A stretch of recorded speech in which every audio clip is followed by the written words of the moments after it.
Good evening, everybody. Dr. Rao here. Hope you're all doing well. And as I was reminding everybody, today is a special day for me as it is International Yoga Day. This is celebrated around the world. And few years ago, I don't remember exactly which year it was, maybe 10 years down the line, I think. Um, the United Nations has voted June 21st of every year to be International Yoga Day. 177 countries voted for that. I believe it was the biggest number of people voted for any resolution in United Nations. So they kind of, as a lifestyle, as a philosophy, yoga helps people to be healthy, mentally stable, emotionally very well, and focus and concentration very good. And they become more happy with themselves, and they were not really aspiring for too many things, and thereby they become better consumers and really do not go for a lot of things, right? That's why they kind of said this will help the planet also by really reducing the consumption, right? That's kind of thing. So it's a good thing in the long run, and that's why this day was declared as the International Yoga Day. So I thought I will share a little bit of my routines as a modern executive, what I do that kind of helped me with these yogic practices. Um, so I learned to really stretch and breathe into it initially. And later on, I understood the mental part of it, why the whole yoga has come about, what is the real thing. So I have been studying ancient wisdom in so many angles. Yoga is one angle, Ayurveda another angle, Vedanta another angle, Chinese Tao is another angle, Japanese Zen is another angle, and Egyptian ways another angle. So many different countries have this ancient wisdom, which was somewhat started with thousands and thousands of years ago. They say yoga was taken to China, from China to Japan, and names changed a little bit, but the roots were there, right? Um, Now, the yoga many people are following nowadays is more like a physical yoga, right? There's nothing wrong, but it is kind of when the big tree is there with so many fruits, and then we are enjoying only one fruit. That's the way with the physical yoga thing is. Okay, it is supposed to be the fundamental and important thing to do, but it is not the all-consuming thing in yoga. Okay, that's one thing I want to clarify here, so that people will understand the role of yoga in human life, especially in modern life, more fundamentally, and bring that benefit of integrated yoga so that we function better in modern conditions. Modern conditions are not bad, but modern way of looking at things are kind of misinformed in a way. So the moment we realize how these modern conditions can be handled better by developing this inner resilience of physical strength, purified heart, and mental stability, emotional maturity, and spiritual realization. All these things are possible with the yoga several branches. There is action yoga, that is karma yoga. Whatever you do in a yogic way of dispassion and not claiming any credit for it. That means you don't want to be the agent and you don't want to claim the results of the work. If you function that selflessly, then that is karma yoga. That's the action. But if you are worshipping something or if you are loving something, that is the bhakti yoga. That's the devotional yoga. And if you are really understanding the movement of thought and still in the thought and going beyond the thought to realize your true nature, that is the Raja Yoga or Dhyana Yoga. That's the meditation yoga, right? And then if you are going of the real knowledge of who you are, from being ignorant of who you are, thinking only I'm this body or I'm this mind or I'm this thoughts, all that is limited. When that mind becomes really still, that is when you really get in touch with your real self. And when that comes out, then life is really beautiful because you can handle so many difficulties, extreme sorrows, and all that. And also, you realize the real fulfillment of being happy in any situation. That's called ananda, right? They kind of went into all these things at one time, and every time you go the deeper, and you get the benefits almost right away, right? There's one thing about uh, breathing, for example. If you breathe deeply, you can get the benefits right away. You can get more alert and you feel energized. That's something definitely you feel right away if you do deep breathing focusedly for about 10-15 minutes. But many people don't stop and then take time to take deep breaths. Okay, but deep breathing nowadays has become very um, practicable, and many people are recommending it. I'm glad to see that. But the benefits are right away, and they accumulate over the time too.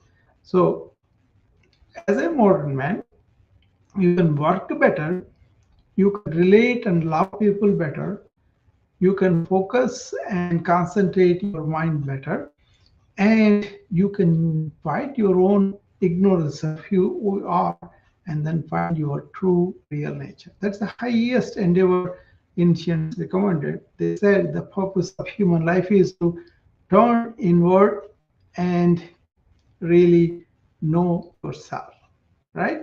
That's how they envisioned that. Their entire thing was about being simple outwardly and being rich inwardly by this inward bigger thinking.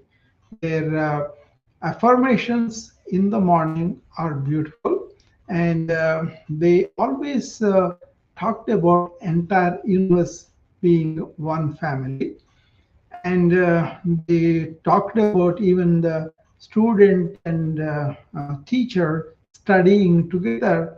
They had rules, and there were prayers that they repeated, not to a particular entity, but to the um, that energy, that force that guides us, that is giving us this energy. They are talking to that force. You remember the Star Wars?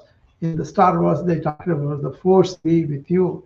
That force is all encompassing, all pervading, all things are in it, right? And they called that Brahman in ancient Indian um, wisdom, and they called it Tao in Chinese ancient wisdom. So several names, but the same thing. Force in Star Wars, the same thing, right? The force be with us, then we will be all much more, energized, much more into perfection, if not even. So I'm going to play one of the affirmations that we do. I will start with that. It's a kind of poem, and that is very maybe 5 lines altogether. The 4 lines are the affirmations, and then they say just peace all over, right? So I hope you can hear this. So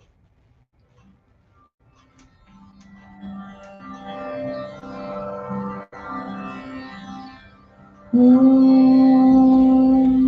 सहना भवतु सहनौ भुनक्तु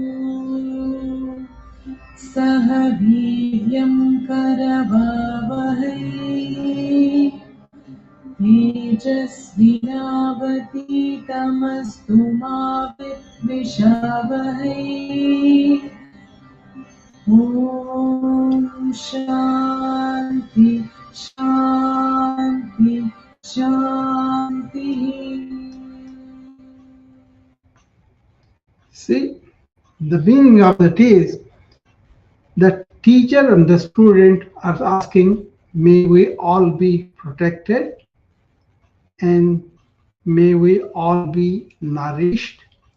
May we work together with great energy and may our intellect be sharpened.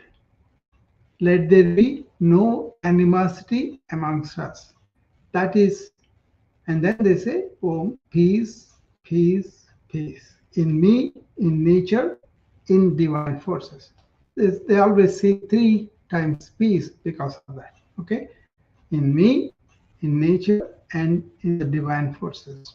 So that's how they started asking for universal things for everybody.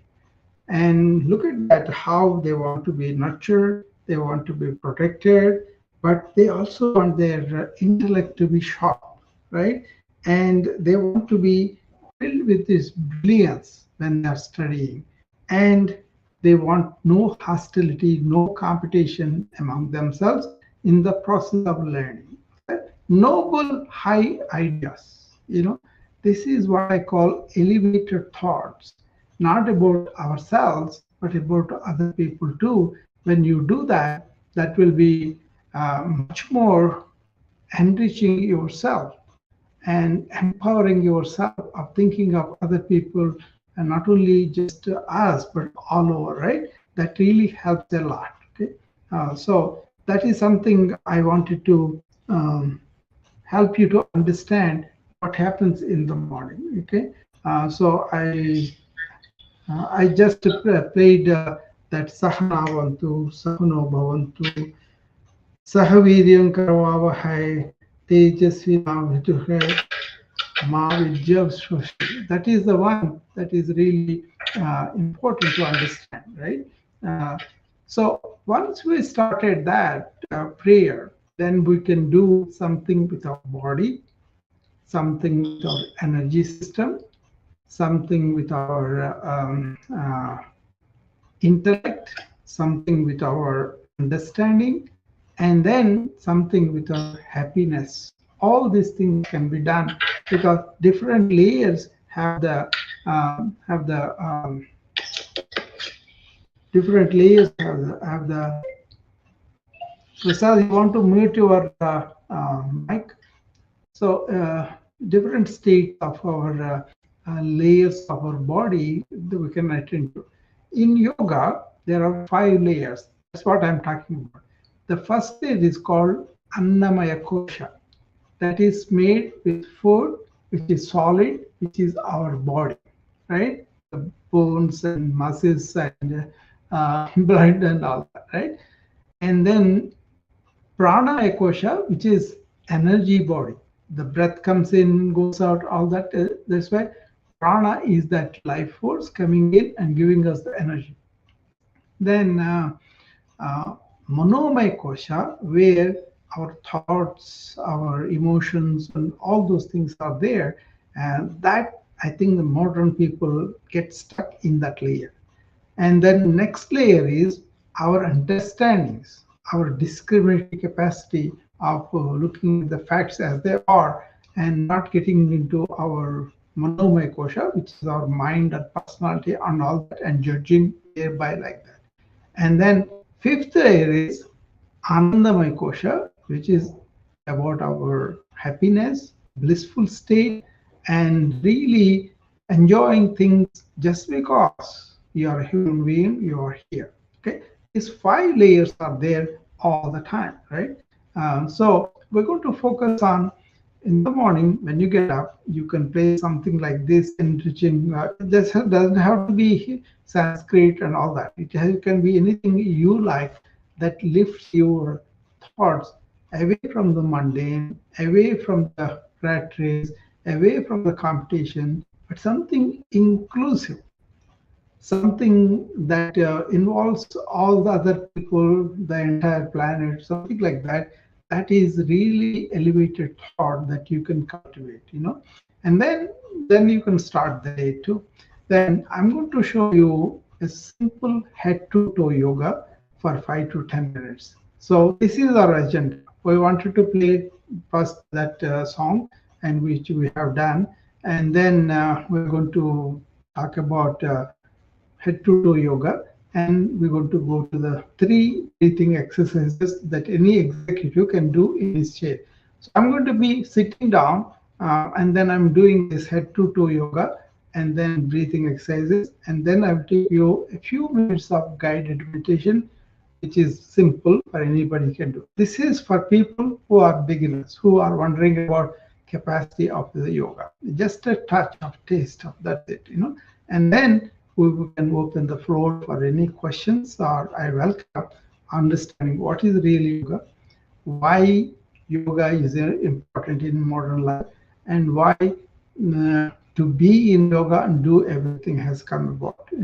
That's what it is. You get to be in the state of yoga, and then you will be much more effective, much more inner resilient, and much more nurturing to yourself, to others, and to the planet. Okay, those, remember those three pieces they were rendering. They ask for peace in myself and peace in others and around the world, and also in the divine forces, the air, the fire, the earth, the sky, and the water. See, these five elements are divine forces, like they were used to. So we're going to start with the head and come down all the way to the toes. Okay, the head is we're going to clasp both our hands. Those who are on the video on LinkedIn with me, they can see me better, but otherwise I'm going to try my best to describe what I'm doing. So clasp your hand together and then take them to the back of your skull, and just press the head into the hands, and the hands are pushing the head forward so that you have pressure. That is the acupressure that you can do in the office to relieve your tension, right? Then put both your hands on the top of the head and press them down into the scalp and to the side. Both hands go and you press firmly and release. That is the acupressure. Then you press both temples together and release. Then both cheeks, press them together and release, and place both hands in the front of the forehead and press them together and release. Okay, that is the acupressure that you can do. And then you can come to the neck. You can do the neck movement like you stay straight and then close your mouth and take deep breath as the head goes back a little bit, and then bring it forward as you breathe out. See, as you see it. So I'm going to take a deep breath and take my head back now. Breathe out and bring the chin to the chest. Two more times.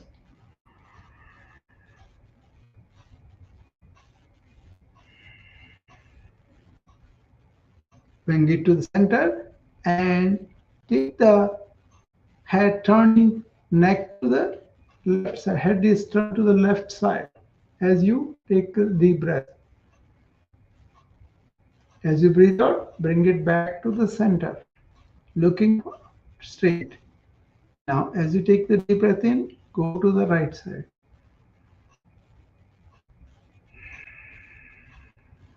Breathing out, come to the center.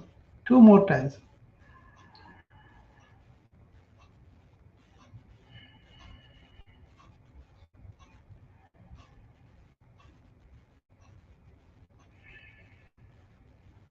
Last time, turning head to the left side while taking deep breath.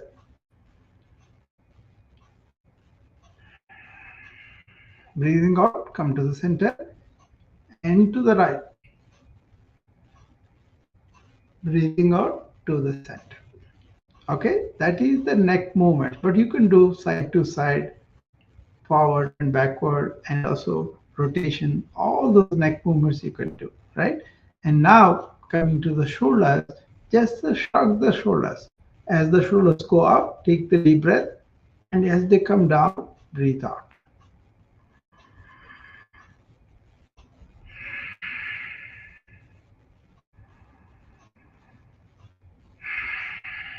You are doing with presence of mind, be aware and be aligned the movement of your body part, breathing, and being here and now with the mind.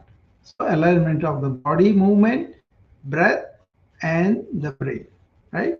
So two more times.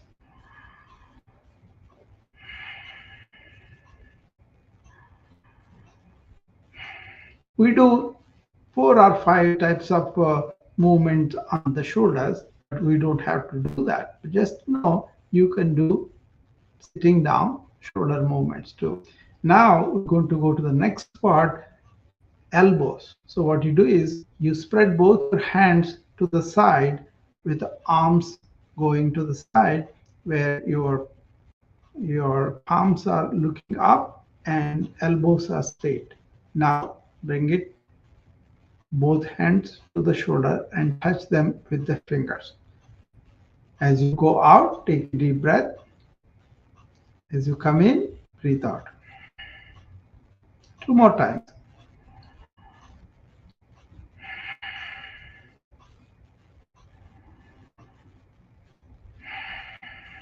Usually we do at least 8 times, okay? But the lack of time, I'm doing it faster, okay? Now we're going to come to the wrist. So spread your palms to the front and show the palms to the camera and down, up at the wrist, down, up. You can coordinate your breathing with it and do it at least 8 times, right? All these movements we do 8 times, but I'm doing 4 of them just to allow the time.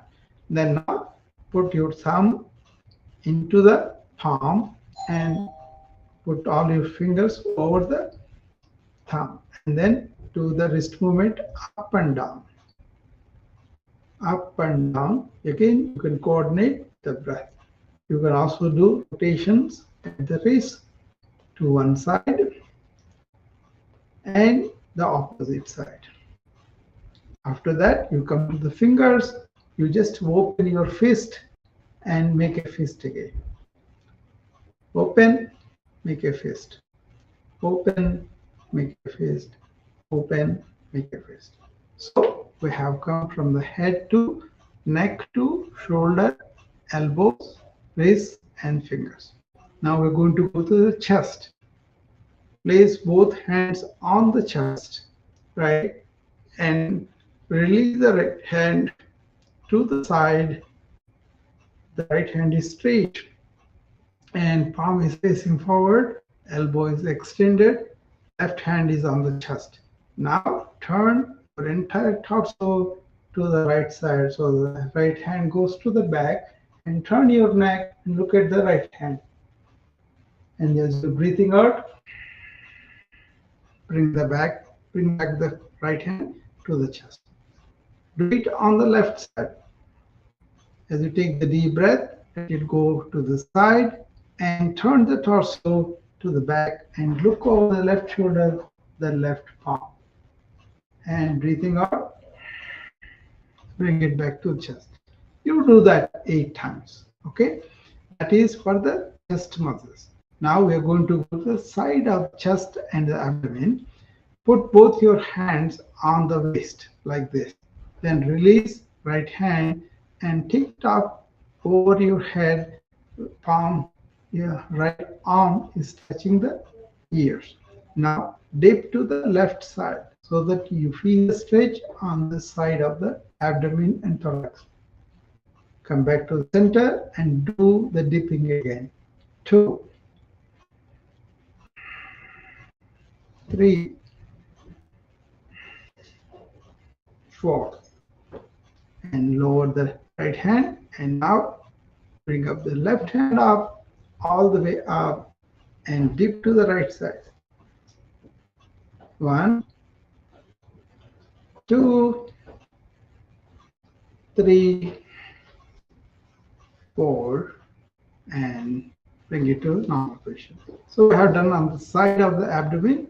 Abdominal also will be stretched that way. Now we are coming to the hip joint.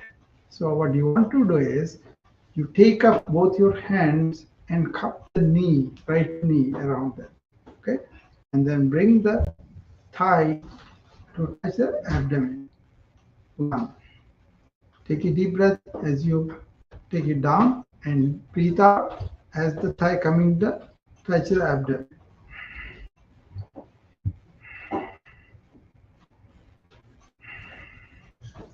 You can do 8 times, Then do the opposite. Always remember, be here and now and deep breath, and also always do both sides of the body. Okay, these are yogic principles. Do it on the empty stomach as much as possible. Always align with the breath and breathe and the body, and be aware of what is going on in your body. Okay, so we have done the hip joint, and now we're coming to the knee joints. What you do is you place both your feet on the floor. Now lift up the right foot and extend the right knee to the front, and let the foot come up and let it go down. Do it on the opposite side also. 1. Then right knee up, down, left knee up and down. So you can do that several times on that too. Now we have come to ankle and the toes. Come up on the heels by lifting the toes up, and then put them down and come up on the toes by lifting the heels. That is one. Let's do 8 times. This is a very important exercise because the calf muscles we call the second heart, as it pumps your venous blood and also the lymph. And that's very important for people not to station fluid in the feet. Okay, heart failure people, liver failure people, kidney failure people, they lose the muscle tension and the strength for the blood to be pumped upwards. Okay, that's why they do this. That is the head to toe yoga, which is really a preliminary, which is really limbers all your joints, and you can do it in a yogic way. Means you can breathe while you're doing it, and you can be focused, and you can have some feedback from your body how you are feeling. Okay, this you can do for 5 to 10 minutes in the morning, in the evening, in the afternoon. But there are regular yoga practices we do. But if you do this preliminary, at least in the office, you'll be much better off. Okay, arthritis will be away from you, and also your heart functions better, and then you feel energized too. Now I'm going to show you pranayama. 3 simple pranayama I'm going to show you. First one is called Bastrika. Second one is called Anuloma Vilom. And the third one is called Brahmari. Okay. These are very simple exercises that you can do, and you can revive your energy instantly if you do it properly. Okay. There are some requirements for the breathing. Here though, just sit straight with your back straight, and then keep you both your feet firmly rooted in the ground, right? And now you can rest your hands on the thighs and close your mouth and take deep breath through the nose. As you inhale, make sure abdominal wall releasing, and then hold it for a few seconds. And then as you exhale out, let the abdomen collapse to the spine. It goes back. It's like a balloon coming up and going down. That pushes the diaphragm up and the air comes out completely. So let us do this carefully. Okay, sit straight, neck straight, mouth closed, and both ears are open. Right now, take a deep breath in, hold it, and breathe out. And abdominal wall goes in.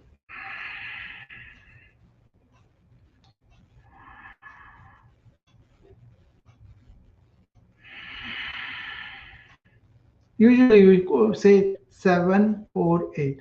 7 for taking deep breath in, 4 for holding, 8 for breathing out. Okay.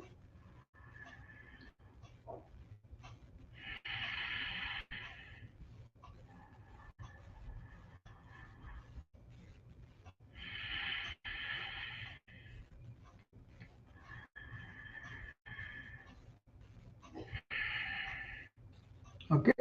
That is Bastrika. Basic breathing. Always remember, breathe in and hold it for a few seconds. Don't do too much, and then breathe out longer than what you breathe in. Okay. That is the first one that you always do at least 8 times. Even if you do just that 3 times a day, that's a very good thing. Even 2 times a day. Okay. Now I'm going to show you alternate nostril breathing, which is called Anuloma Viloma. Okay. Take your right hand and bend your index finger, middle finger so that they touch the base of the thumb. Then you use the ring finger and also thumb to close alternate nostrils. Thumb to close the right nostril, and take a deep breath through the left nostril. Close the mouth. At the top of the inhalation, open the right nostril and close the left nostril with the ring finger and breathe out through the right nostril. After you breathe it out, then now keep the thumb away from the right nostril and take a deep breath through the right nostril. Now close it with the thumb, release the ring finger from the left and breathe out through the left. That is one cycle. You do at least 5 cycles. That will be good for you. You can grow into that. Okay? That is the alternate nostril Anuloma Viloma. Okay, very important for what are called nadis. They are energy channels. They all will be cleaned up. That's why this is also called nadi shuddhi. That is what it does. Okay, so the more you do it, the better it is. You can do anytime, even after your meal and everything. You can do. Always remember, sit straight with the back straight. Okay. Now, the third one is like a fun one. Where you do is you use your thumbs to close the ears. You place the ring finger on the closed eyes, and then you kind of breathe through the nose, mouth closed. Then, when you breathe out, you make a noise like a bumblebee, like that. I'll show you. First, take your thumbs, close both ears. Then place your index and middle finger on the forehead. Then use the ring finger, close your eyes, and keep the ring fingers on the closed eye. And the little finger around mouth and close the mouth. Keep your ears closed, eyes closed, mouth closed. Now take a deep breath through the nose, and after you take a deep inhalation, when you are blowing out, then make the noise.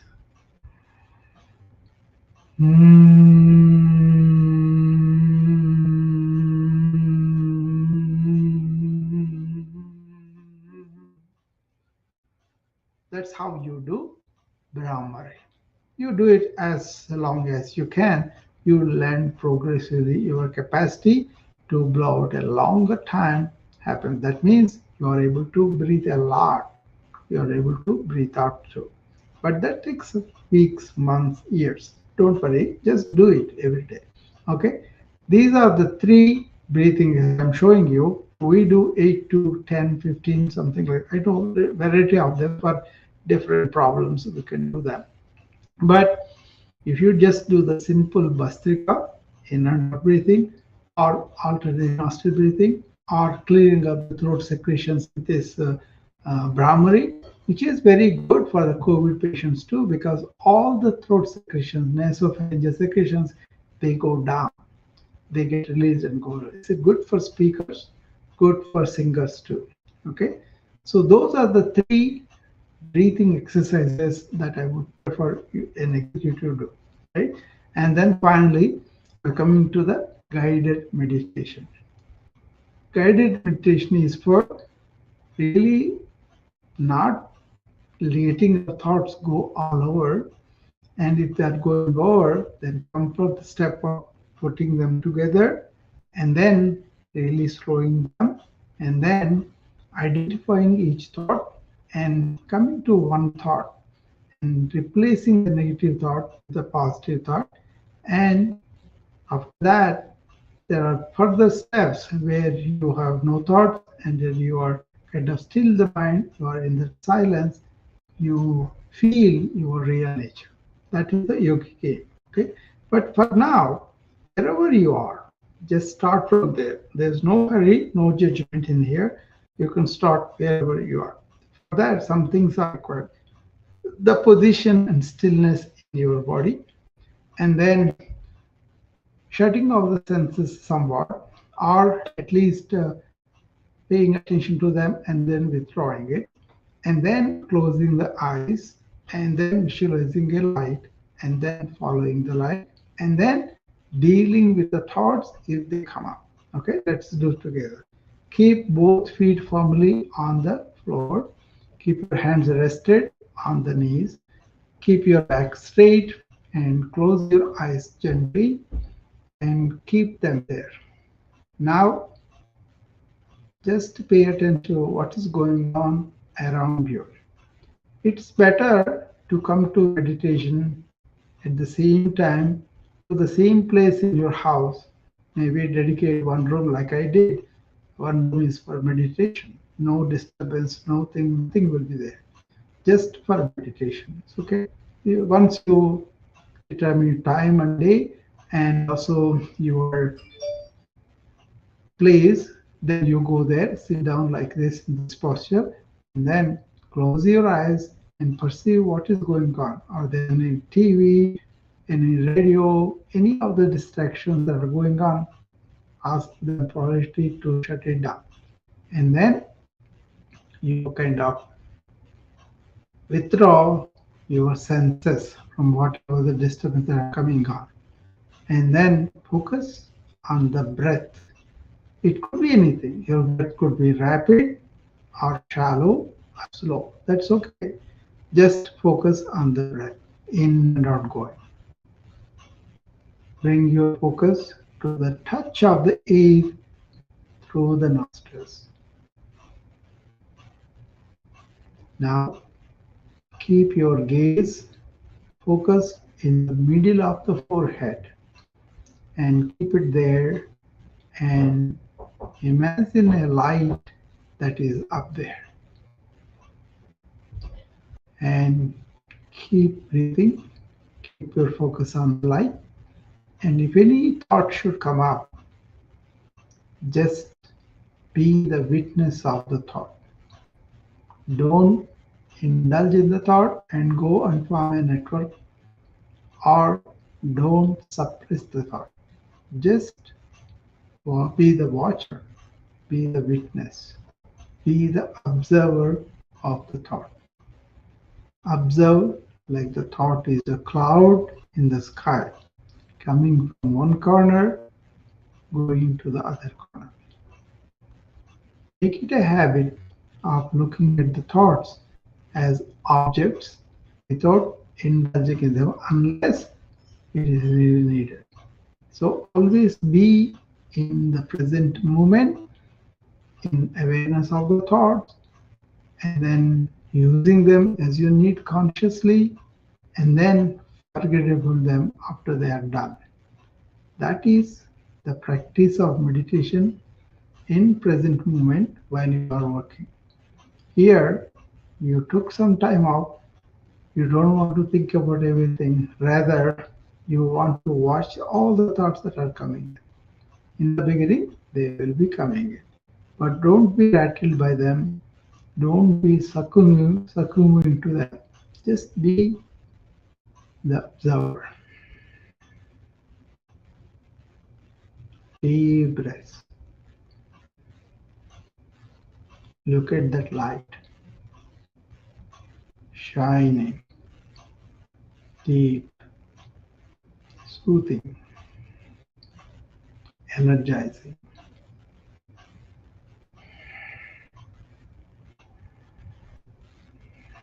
Stillness in the body, stillness of the senses, stillness of the thoughts. If you slow the thoughts with a deep breath, then you can identify, is it a negative thought or positive thought? Then you can let go the negative thoughts and replace the negative thought with something positive around it. Keep on keeping your gaze in the middle of the forehead. That is the place where all the energy is there, life force.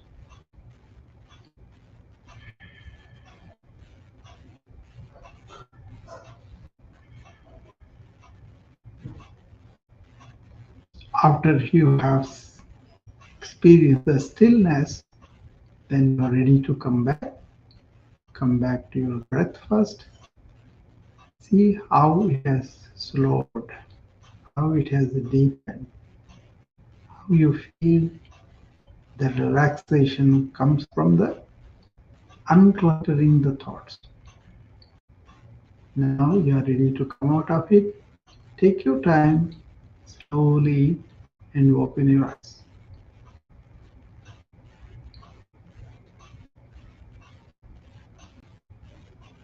I hope it helped you, and that is the short guided meditation.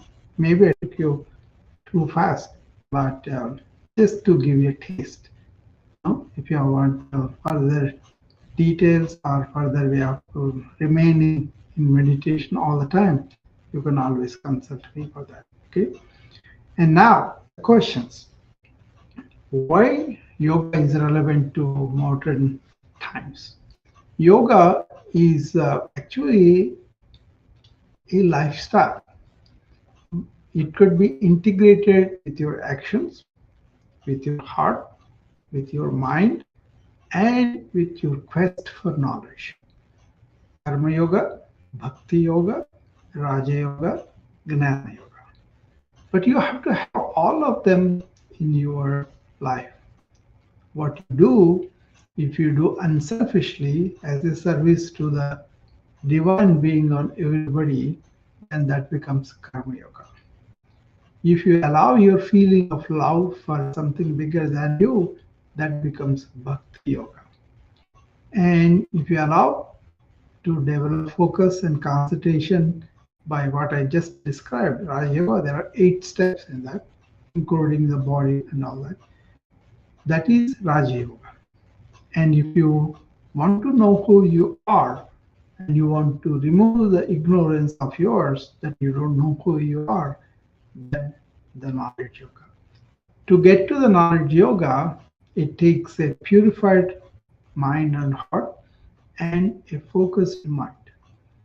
Once you have these two through Karma Yoga and Bhakti Raja Yoga, then you can find out who you are very easily. Otherwise, it becomes more like an expression of thought, and you will be caught in the network of thought, and you will be always in that cycle. Okay, that's why in modern time, as the information overload is happening, as the information age is taking you to go out with thought and senses, you don't have time to go in. That's why the restlessness, that's why the anxiety, depression, mental problems, all these are happening. And this stimuli of the social media, unchecked and not understood, is causing more attention deficit, more anxiety in kids, more depression in adults, more loneliness, and all that. So that's why these insights from the ancient wisdom, let that be yoga, let that be Tao, let that be Zen, whatever, they are very relevant. They can be used very effectively. I am using them. That's why I'm kind of sharing with you guys. And then, what is it that is to be in yoga and doing everything else?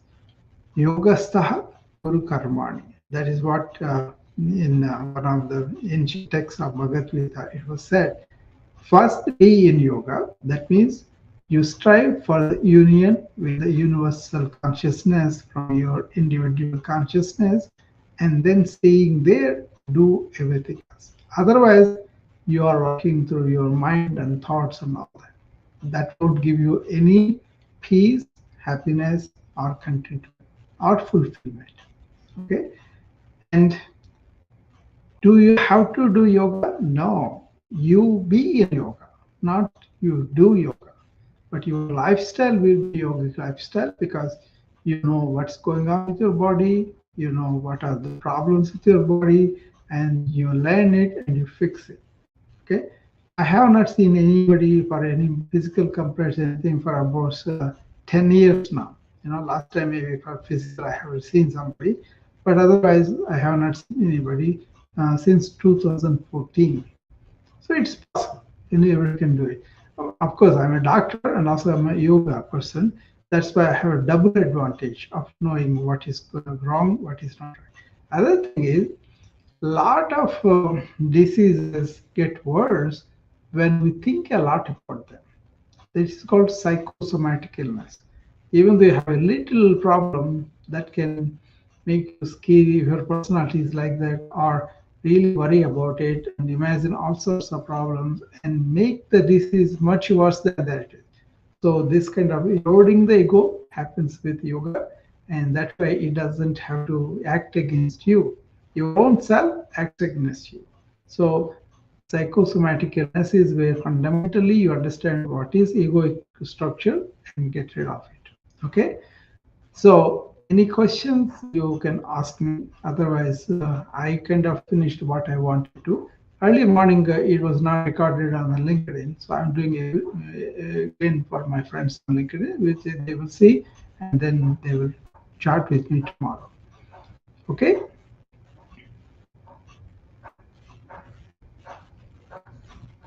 So Prasad, what do you think?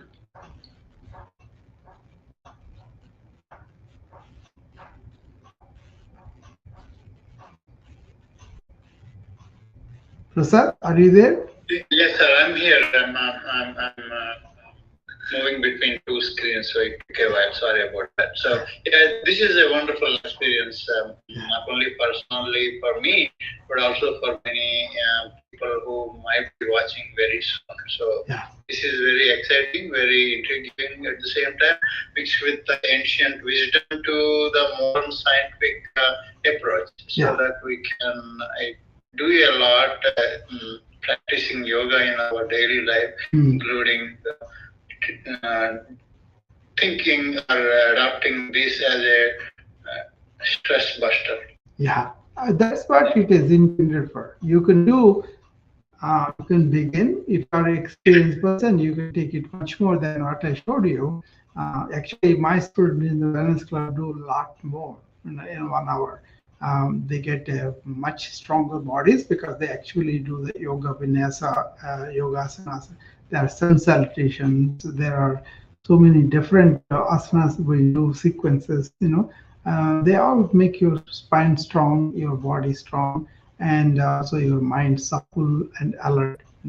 My definition of wellness is have a strong, flexible, energetic body and have a alert, aware, really good memory and good creative mind, and have a kind, compassionate, loving heart and have a spirit that is inclusive of everything, knowing oneness, knowing interconnectedness, not just knowledge, actually experiencing that oneness of all, only one energy, right? So all those things we strive for. And I have this mnemonic I use, AEIOU. A for energetic awareness, E for energetic, A for awareness, E for energetic, I for insight, O for primordial sounds, which really stimulate us, vibrate us, and then U is union with the universal consciousness. Okay, they may be too much for some people. That's okay, but that's a mnemonic I got, and I use it with my students to explain the development of further yogic practices and where they are going. Where where they can end up is always in meditative awareness. That means they are in awareness of everything going on, and they use the thoughts also consciously, and then they don't let the thoughts go into the subconscious and become what are called samskaras and tendencies, habits that may continue in your next life. That's why you want to think only what you want to think. You don't want to overthink, you don't want to negative think, you don't want to think unnecessarily. Then you have a lot of energy saved and you can be peaceful. Without that, restless mind. Okay, what I showed you is for executives because I developed this program, only a small amount of it, even that I showed you. It's called stress management for excessive tension, especially for the IT individuals and also my executives in the medical field, the CEOs, the presidents, the doctors, everybody has a team to maintain. Those people kind of, have the problems of not able to sleep at night, not able to manage the staff and patients well, burnout, right? That's when they ask my suggestions and they follow these routines. And I usually take them from very small to what they can learn and what they can improve on. It takes their own, how sincerely they're applying everything. But I don't force them. I kind of lead them into what they can do and how they can go more by recommendations, never by criticism or belittling or making them feel like I'm not good enough. It's not like that. Anybody can start from the beginning and make a slow progress. But this is needed to attend to the stresses that accumulate in the body, from the stresses of the mind, from the stresses of the society, from the stresses of the weather, global heat, and all those things are integrated.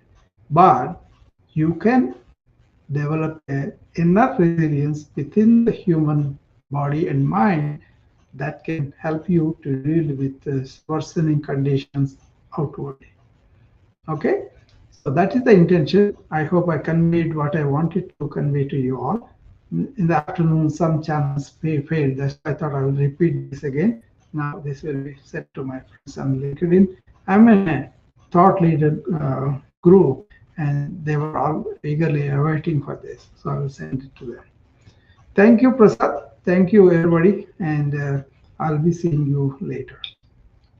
Thank you, Dr. Rao, for your contribution today. This is very valuable. Yeah. Thank you.